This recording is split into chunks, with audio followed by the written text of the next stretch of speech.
नमस्कार दोस्तों। आज हम पढ़ेंगे चालक का प्रतिरोध किन किन बातों पर निर्भर करता है। इससे पहले हम ये जान लेते हैं कि प्रतिरोध कहते किसको हैं। प्रतिरोध किसे कहते हैं? धारा के मार्ग में आने वाली रुकावट या बाधा प्रतिरोध कहलाती है। ये प्रतिरोध किन किन चीजों पर निर्भर करता है? प्रतिरोध निर्भर करता है लंबाई पर और क्षेत्रफल पर।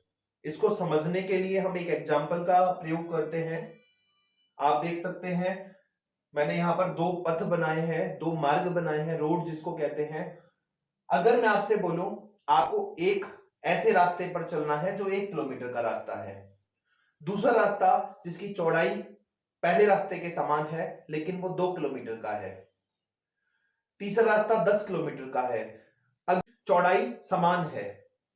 अगर हम इन दोनों रास्तों पर चलना चाहें, एक 1 किलोमीटर का रास्ता है समान चौड़ाई का और एक दूसरा रास्ता है जिसकी चौड़ाई समान है लेकिन जो 2 किलोमीटर है, तो अगर हम इस पर देखें तो रुकावट हमको किस पर ज्यादा आएगी? जी हां दोस्तों, रुकावट हमको इस वाले रास्ते पर ज्यादा आएगी जो अधिक लंबा है। इसी प्रकार हम देख सकते हैं जब चालक तार के अंदर आवेश का प्रवाह होता है तो तार जब लंबाई अधिक होती है तो प्रतिरोध का मान भी अधिक होता है। अर्थात जब चालक तार की लंबाई का मान बढ़ेगा तो प्रतिरोध का मान भी बढ़ेगा। जैसे जैसे इसके लंबाई का मान बढ़ेगा प्रतिरोध का मान भी बढ़ेगा। लंबाई का मान कम होता है, प्रतिरोध का मान भी कम होता है। इसलिए हम कह सकते हैं कि चालक का प्रतिरोध चालक तार की लंबाई के समानुपाती होता है। R समानुपाती L, समीकरण नंबर 1। दूसरा हम इसको इस तरह से समझ सकते हैं, एक रास्ता है हमारे पास जिनकी चौड़ाई 3 मीटर है और दूसरा रास्ता है जिसकी चौड़ाई 6 मीटर है।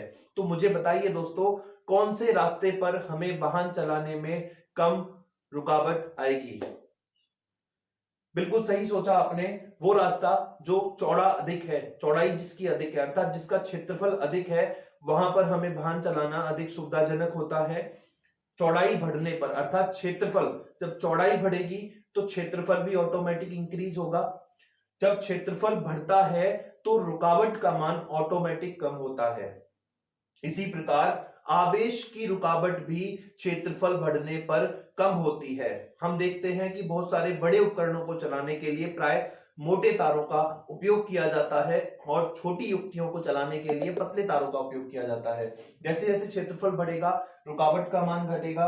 R समानुपाती 1/A, समानुपाती नहीं है, समानुपाती का क्या है? उल्टा है, उल्टा। R समानुपाती 1/A। अगर हम बात करें समीकरण 1 और 2 से, इसको अगर देखें तो R is proportional to L/A और यहां पर समानुपाती का चिन्ह जहां पर भी आ जाता है, एक नियम याद रखना है, समानुपाती का चिन्ह हटाना है, नियतांक को लगाना है। R बराबर यहां पर नियतांक आता है रो, R बराबर रो L/A। यहां पर रो एक नियतांक है जिसे चालक का विशिष्ट प्रतिरोध कहते हैं, स्पेशल रेजिस्टेंस बोला जाता है इसको। और आगे अगर हम बात करें, यहां पे हमने समीकरण इसको 3 दे दिया, R बराबर रो L बटे A, जिससे हमारे बहुत सारे संख्यात्मक सवाल हल होते हैं। उसके बाद R बराबर रो L/A, RA बराबर रो L, इसको हमने A को यहां पर पक्षांतरण किया, RA बराबर रो L, जिसको हम रापल नाम से भी याद कर सकते हैं। याद करने का फॉर्मूला है ये रापल, इसको याद कर सकते हैं, RA बराबर PL, इस तरह से RA बराबर रो L। नेक्स्ट स्टेप आता है रो बराबर RA बटे L। विशिष्ट प्रतिरोध किसके बराबर होता है? प्रतिरोध गुणा क्षेत्रफल बटे लंबाई। रो बराबर RA बटे L। रो का मात्रक अगर हम बात करें तो RA बटे L। R का मात्रक हम जानते हैं, रो का नहीं जानते, लेकिन R का तो जानते हैं, A का तो जानते हैं, L का तो जानते हैं। रो R का मात्रक क्या होता है? ओम।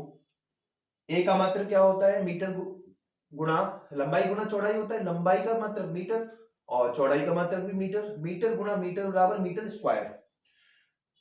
ओम गुणा मीटर स्क्वायर बटे मीटर, मीटर से मीटर कैंसिल, इसलिए विशिष्ट प्रतिरोध का मात्रक होता है ओम गुणा मीटर। इस पे बहुत सारे संख्यात्मक सवाल आते हैं जिनको हम हल कर सकते हैं। बहुत सारे सवाल इसमें कंपटीशन में पूछे जाते हैं।